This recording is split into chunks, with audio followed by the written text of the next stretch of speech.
Everybody. Welcome to, I guess, another episode of Notorious POD. This is a podcast I do periodically. This one I wanted to do Monday, honestly, but I couldn't because, as you'll see, I have a very special guest. Talk about a very special topic, and he wasn't available until today, so it's Friday the 14th, and I'm going to bring him in now and introduce everybody to Mr. Phillip Cantrell. Phillip, how are you? I'm good. Great to see you. Looking good. I'm just glad it's not Friday the 13th, you know? Well, that is true. So, I mean, we've known each other a few years now. I think you are one of my favorite people in this industry for a whole lot of reasons. Likewise. You know that. But this was a special one that I think I wanted to do, and I couldn't think of anyone better than you to have this conversation with. We are going to talk about the speech code. We are going to talk about some of the I don't even know what to call it. I guess we'll call it social political changes within NAR, within realtor ranks. And this is a touchy topic, man. Yeah. It's a real touchy topic, and I was inspired to do this because I feel like there's a disconnect between NAR, local and state leadership, right, including their executives, and what might be happening beneath the surface. Because, I get emails and messages and private conversations with a whole lot of people. Now, it's not everybody, so I don't know.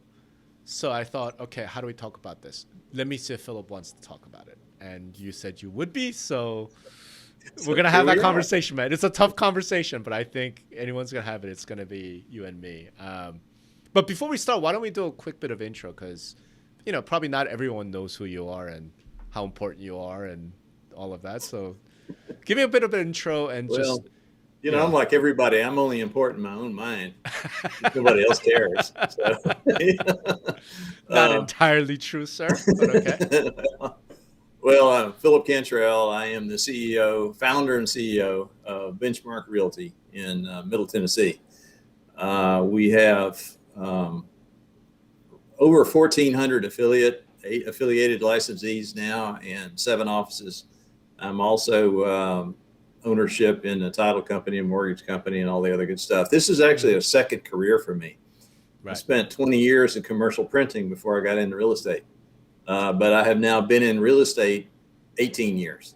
So been around the block a couple of times, but left commercial printing to be a rehab investor, so that's kind of one thing led to another, and here I am. Right. But you know me, I have 2 speeds: stop and wide open. There's no idle.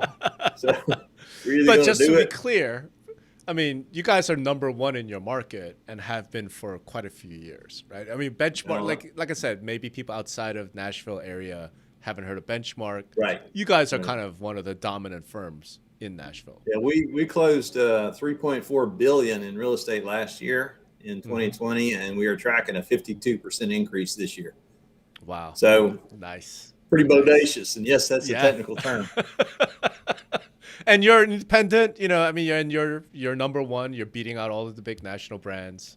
So I say this only to illustrate this. You're not just some like crank, kind of in a backyard, like with 2 agents and just kind of upset about stuff. I characterize myself as a business person that happens to be in the real estate industry. Right. And when I got in this industry, I looked around and I said, boy, I'm not the sharpest knife in the drawer, but the way you guys are doing business makes no damn sense to me at all. So we kind of went down a different road, and it obviously works pretty well. So now, because this is going to come up, I know for a fact. What has been your involvement with NAR, with state and local association, the realtor movement in general? Like, have you loved it, hated it? Like, what's been your involvement there? Well, I would say that it's like any romance, or let me say this: it's like many romances. It has gone from infatuation to love, or love to infatuation to, and I'm kind of in the stage now. Wow, that's quite a description of relationships. I have served on every committee that you can serve on for multiple years, including grievance, professional standards, the chair of both of those committees. Budget for 5 years, 6 years. Mm-hmm. We have a Goodwill Foundation that hands out scholarships over here. I was on that for a number of years, and then culminating in the board of directors for, I guess, a 3-year term, two or 3 year term. I can't remember. It's been a couple of years. Since then, I've been focused on running my business and letting the politicians take care of the politicians. All right. So this is to say, it's not like you're a hater. You're not one of these guys who just always hated realtors and they're a cabal and cartel and all this stuff. No. Okay. So I know from privately speaking, you were starting to be concerned when you saw the NAR Speech Code come down, the 10.5. So at a high level, what about that concerned you? What about that upset you? Well, I guess the best way to say it is the variability of it, the interpretation. And you know, as I said before we started here, you know, every market is different. All real estate markets are different, and I would even say that all real estate is hyper local. And what the association, what a national association has done with the influence of a few people, is apply a blanket rule across the entire association that's supposed to apply to everybody. Mm-hmm. You know, if you kind of back up a couple of steps, I think that NAR, and I'm just being totally honest here, NAR embarked a few years ago on this relentless march toward irrelevancy to their membership. They lost sight of what a membership association is supposed to be. If you serve the members and instead of serving special, this smells of serving special interests. Okay. Membership association is supposed to serve all members. And if I were to poll realtors in this area, I can't speak for New York. I can't speak for Atlanta. All I can speak for is Nashville, Tennessee. But if I were to poll the realtors in this area, I think 98% of them would say, I only need NAR because of the MLS. Wow. Okay. There really is no other relevancy in their life, in their individual life, than that, I think. I see that every year when the dues invoices come out. I hear that repeatedly. Of course. Okay, but when 10.5 came down initially, right? Let's just start with this. Number one, do you have an issue with 10.5 itself? You know, this notion of, okay, talk to me about that. Right.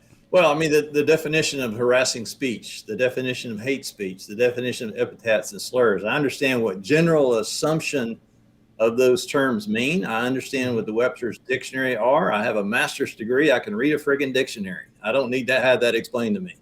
Mm-hmm. But my interpretation is going to be different from somebody's interpretation in California, from somebody's interpretation in New York, from somebody's interpretation in Iowa or Idaho.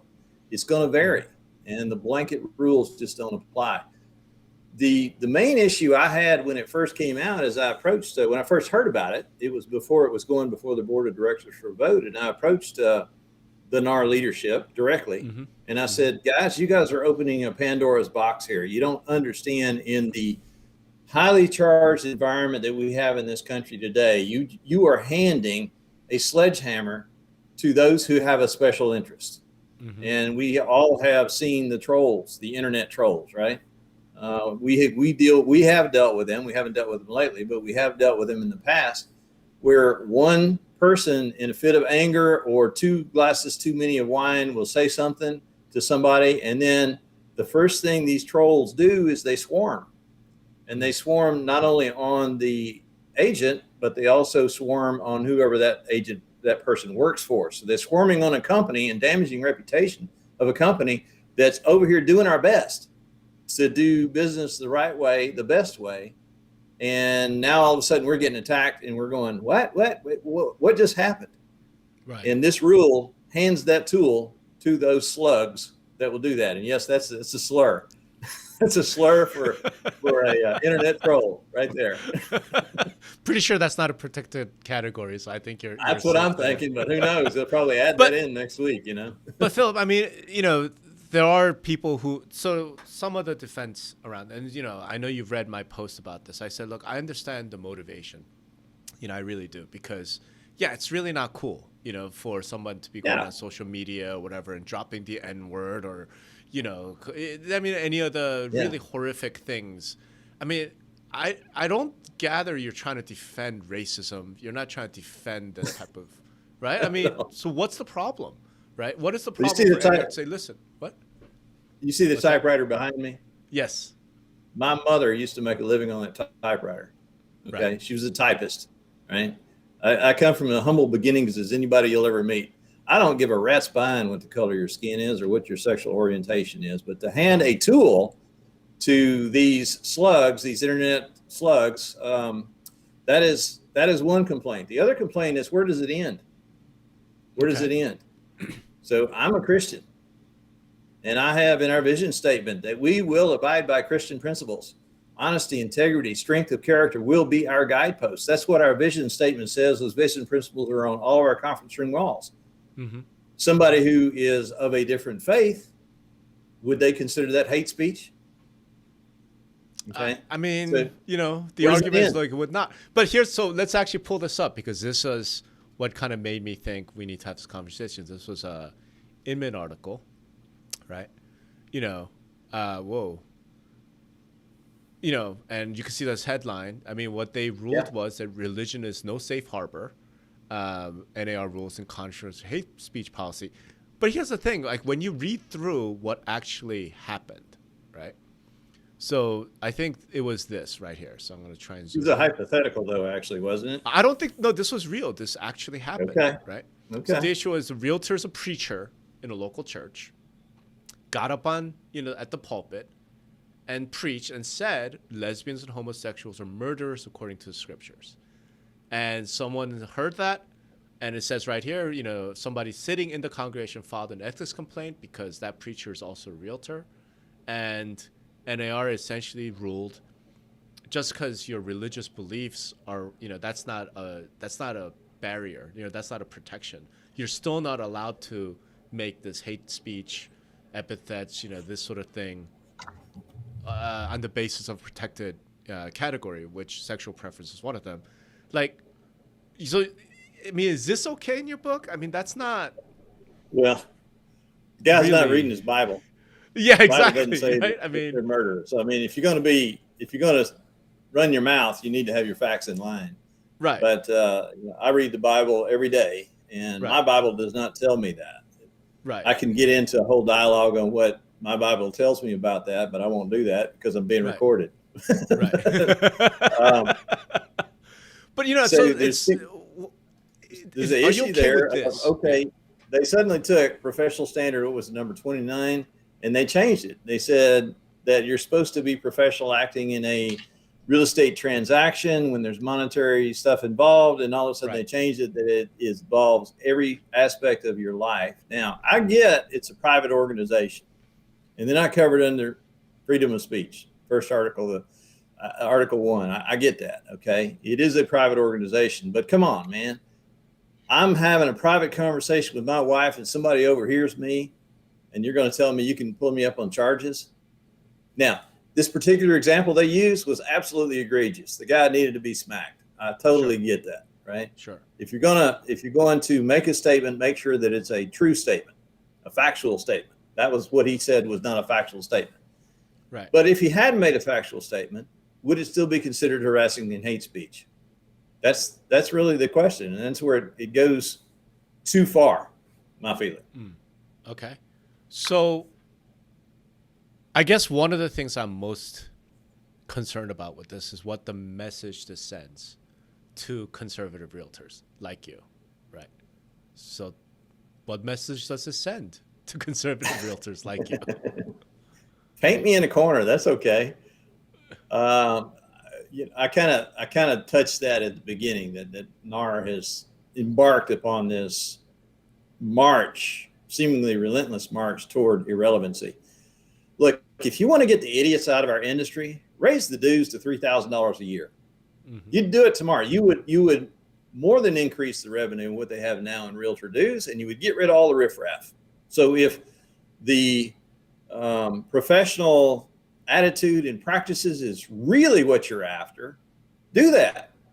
Take it to $5,000 a year. I mean, some of these agents are making $1 million a year. And you can tell me $5,000 a year would make a difference?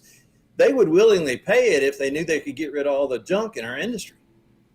So the problem is not really the rules or creating another rule. The problem is lack of standards, the barrier of entry, and lack of standards remaining in this industry.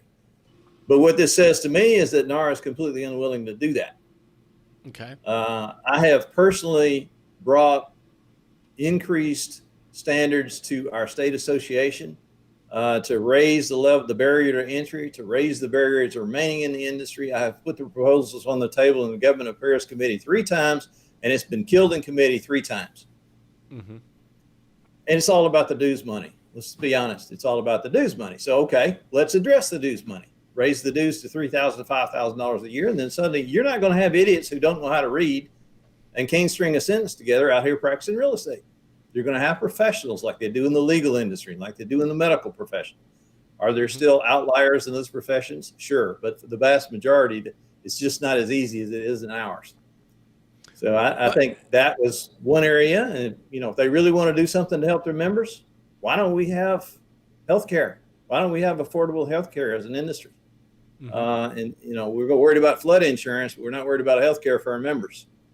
Mm-hmm. So I don't know. I'm kind of I think knowing what I know that the associations have been lobbying heavily for healthcare, right? And they've been trying to get that done. So at least they're doing that. And the other thing, look, there's a problem with doing that, where you likely run into some antitrust issues, to be honest, right? Arbitrarily raising fees to get people out of an industry is probably not going to be looked on kindly. But the other thing that I imagine is just because somebody's a professional and makes a lot of money, it doesn't mean that person is not a racist or a homophobe or a sexist or some other thing that, the speech code is trying to address. What's your take on that? I think that professionals are professionals, and professionals don't do stupid stuff. It's just the honest truth. Now, if they are racist, if they are homophobes or whatever, they're professional enough to keep their mouth shut. And that seems to be what this rule is aiming toward, is the public trust. If we're worried about the public trust, then let's get the riffraff out of the industry. I think you can do that without raising trust issues, though. Antitrust issues. So it almost sounds like you're not really buying NAR's rationale for doing this, right? Which is not at all. All these racists, all this, social, all these, because some of the other stuff that they've, and I'm going to pull up the some of the hate speech and slurs that they used right during this. So this was one, where it was during let's see, use of hate speech, slurs, and base of race. You read some of the examples and it's really bad, right? We always knew N-words are violent. They're not Christian, or describe black protests as animals trying to reclaim the term. This is really, really bad. And consumer took screenshots. Don't you think NAR has to do something about stuff like this to protect their brand? I don't think that's necessarily NAR. Well, okay. All right. I agree. That needs to be addressed. Yeah. But it needs to be addressed by getting the idiots out of the industry. Sure. The barrier to entry is way too low. If I could sit at home and in 2 weeks become a realtor, it's just too low. Mm-hmm. And you're going to have stuff like this as long as you allow that to continue, no matter how many rules you pile on top. And where does it stop? Okay. So it's not like you're in total disagreement with what NAR wants to do.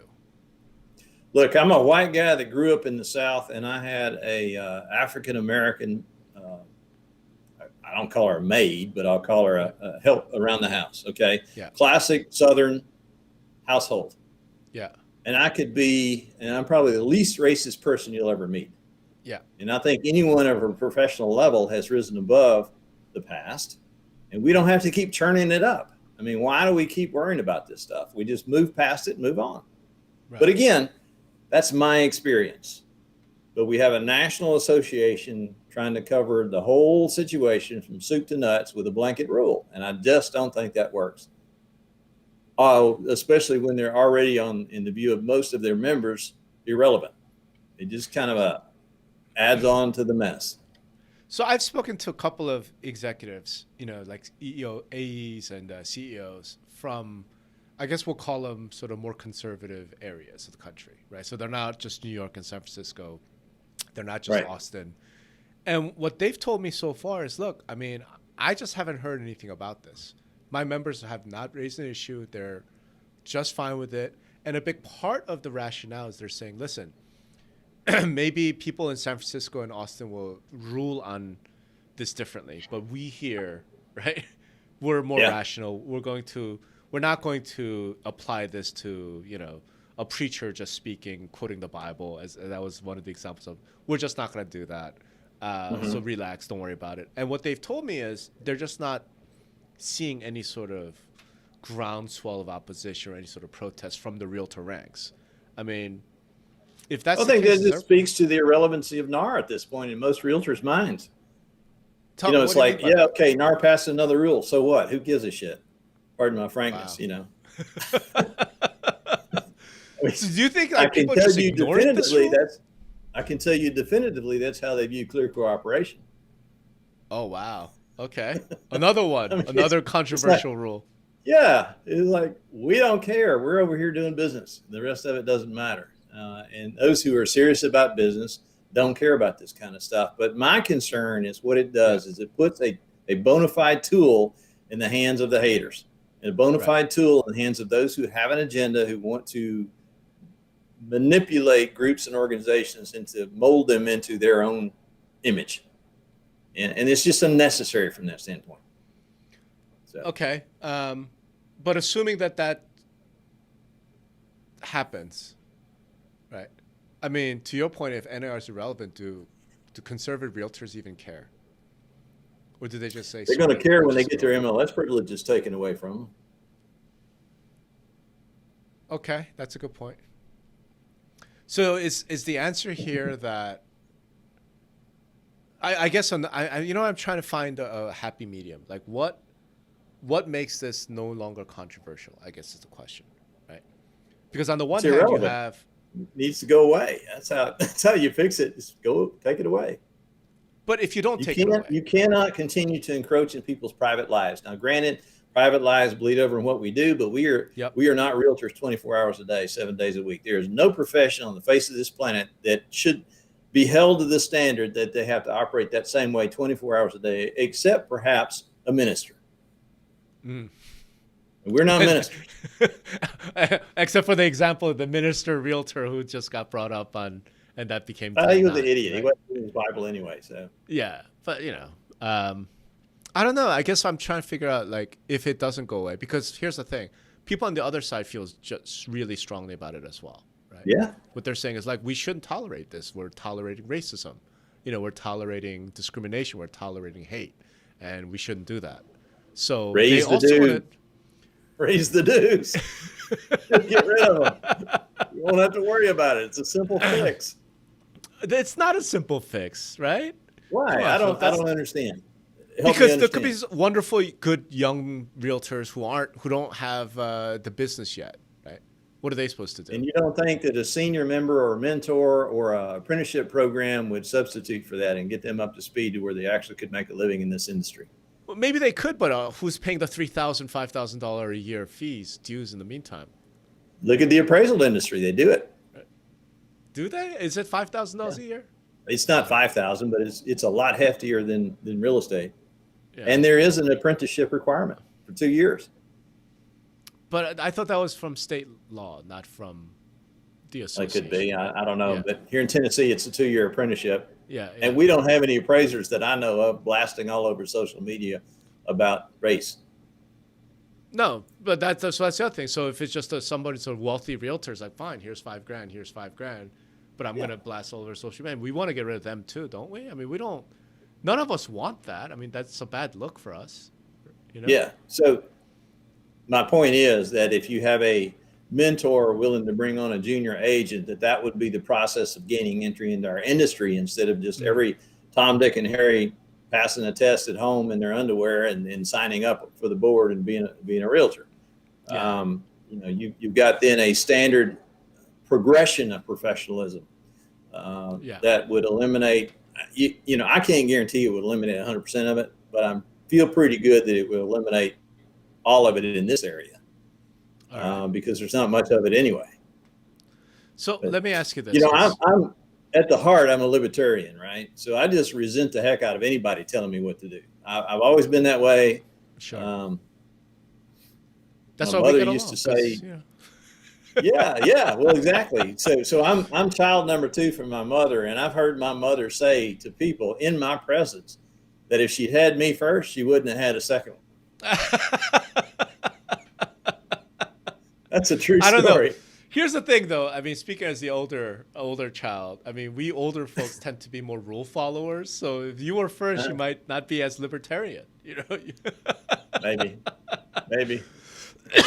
But let me ask you this, because this to me is like what I'm wondering about the crux. When this got passed, as you know, what I wrote was, I was afraid that this was really just going to divide the realtor movement.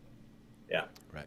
That there were better ways of handling the real idiots. You know, I wanted to do like a, conduct unbecoming type thing, as opposed to it being hate speech, which is a politically loaded term. And I thought this ends up sending the wrong message to like half of the realtors, right? Okay, you're in Middle Tennessee. Nashville is actually really interesting because I feel like it's a microcosm of the country as a whole, right? Where you have the city, it's very blue, it's very liberal. Yeah. And then you have the surrounding counties, and it's pretty red, right? Yeah. And you're across the whole area. I mean, what are you seeing for your own agents? What are you seeing from the people you know, kind of on the ground, right? Well, I mean, I go back to what I said earlier. I think that if the agents cared, they would be up in arms about this. I think what they care about is MLS and selling real estate, and the rest of it to the average agent is just noise. My concern is that I am charged with protecting the reputation of this company and all of these affiliates that work for us, and so therefore my concern is, why hand a tool to a troll? And that's what we've done here. And that's exactly Has there been a troll type situation in Nashville, in your local market, where somebody? What happened? So we have a policy in our policy manual. You know, you behave. What you say outside generally reflects on the reputation of others, and you can have whatever opinion you want to have, but you have to be aware when you go down that road of how it impacts those who work for you. Just like we don't allow talking about, I'll list your house for 1%. We don't talk about money in advertising. Okay. I consider that, if you individually sitting across the table from the consumer decide that that's an important tool that you want to pull out and use, that's up to you. But when you broadcast it, it impacts everybody. And that's my job, is to make sure that everybody has an equal playing field here. But I think as a general rule that most, aside from the emotions of last year, in the last 2 years, 3 years, actually, you take those emotional situations out, that the preponderance of them don't care. Do people get riled up on social media sometimes? Sure. Do people say stupid stuff sometimes? Sure. Should they go to jail for that, be fined $15,000 and lose their MLS? No.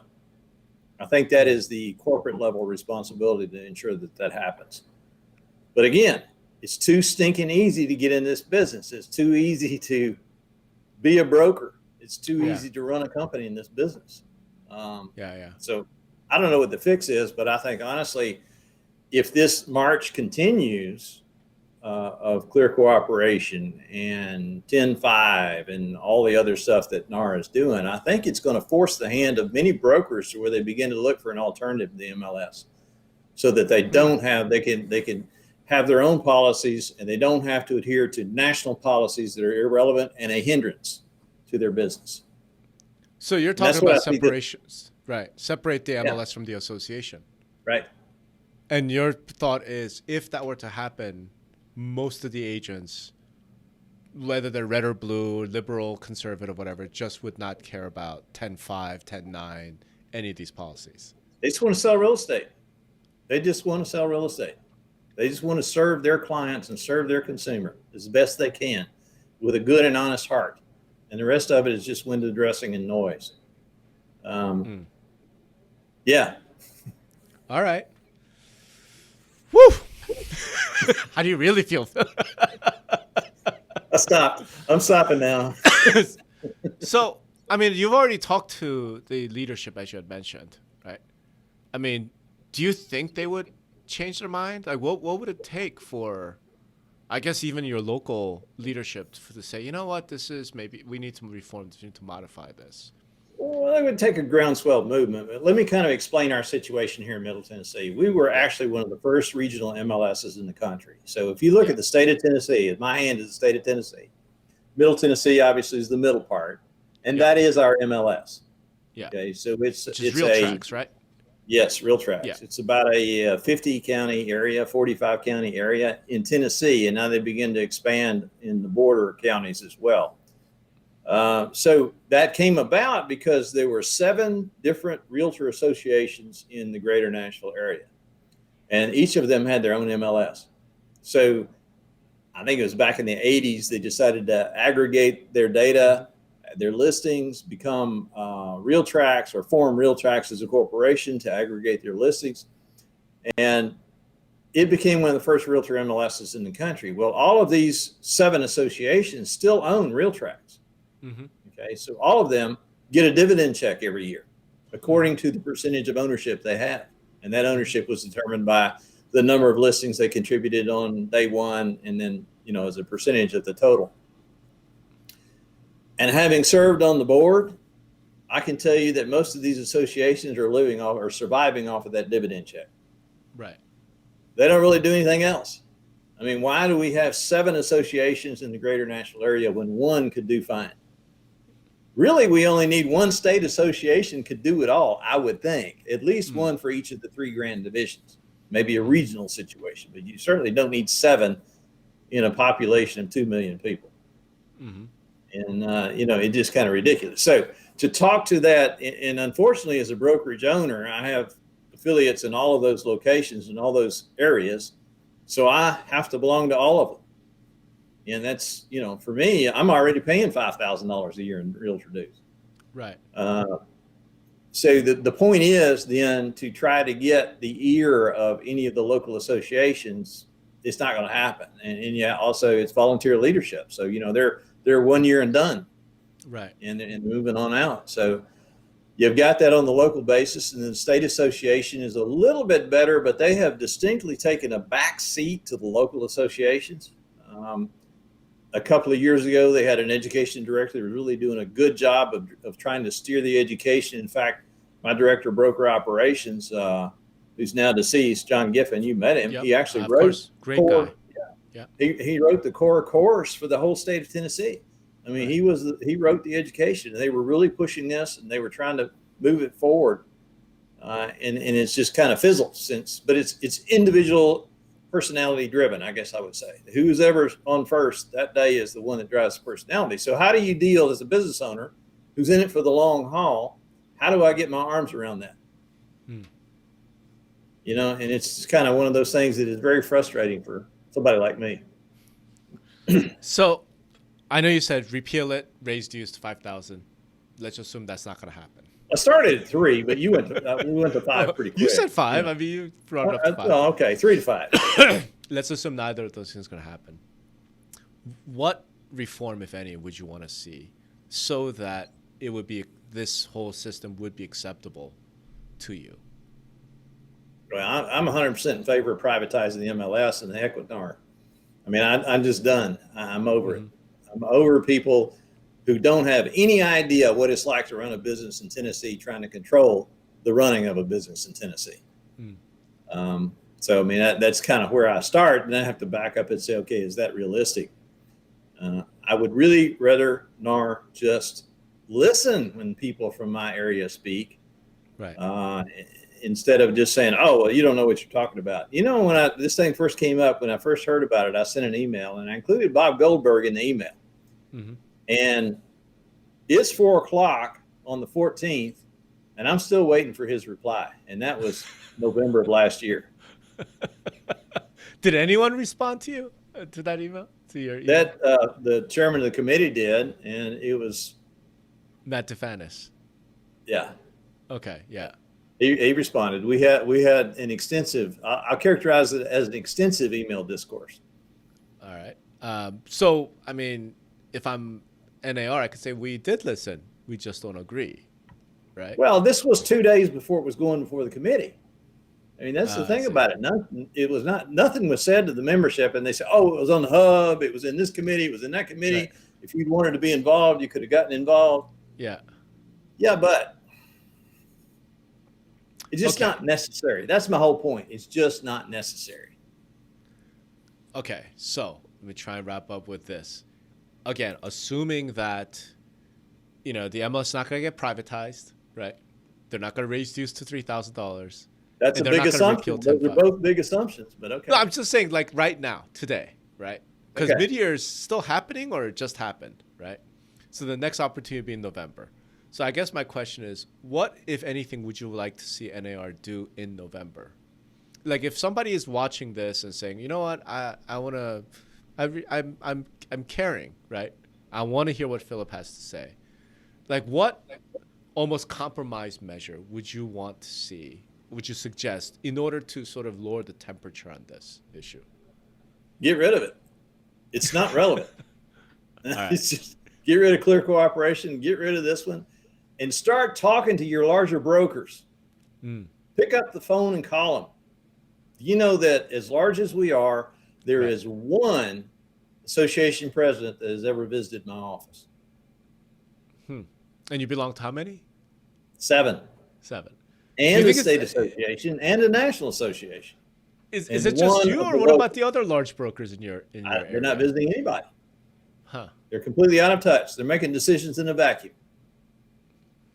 That's my impression anyway. I know I have a lot of large brokers listening to this. I know because I get comments from them. It would be kind of interesting to know how other large brokers feel, about not just this issue, but just, I guess, as a general matter. Because I think what you're pointing out is a real fracture. I think most of them would say the same thing I said earlier. It doesn't matter what NAR does. I just want to sell real estate. So I just want to serve my client, serve my consumer, get out of my way, stop making it hard, stop creating rules that are irrelevant to my business. Right. Interesting. All right. Any parting words, Phillip? I mean, this is what I expected. So here's the rule. I will never give you my opinion, but once you ask my opinion, I'm morally obligated to give it to you. I will never volunteer it unless you ask. Hey, at least you're not sugarcoating it or trying to spin it in some way. We're getting the straight, honest, 100% Phillip Cantrell. So there's that. That's all I know how to do, man. I love you, brother. All right. Hey, if anybody wants to get a hold of you, how would they find you? Well, our website is benchmarkrealtytn.com. Probably the TN is the abbreviation of Tennessee. Right. Are you on social media at all? Twitter, Facebook? Yeah. Phillip Cantrell. Drop me an email if you want to. Phillip with 2 L's. Yep. At benchmarkrealtytn.com. I'm on Facebook and I'm on LinkedIn. I am not on any other social media because of the trolls. Because of the trolls. That's right. I should probably do the same. Except only thing I do on Twitter is just tweet out my articles because I don't want to engage. It's just it's assessment. Yeah, I just people just act stupid. They're just too much stupid going around for me. I just want to live in my world, be left alone. Yeah. Awesome. Hey, thank you very much, Phillip. Yes, sir. Thank you. Right. Appreciate you, man. All right. Bye-bye. Bye now.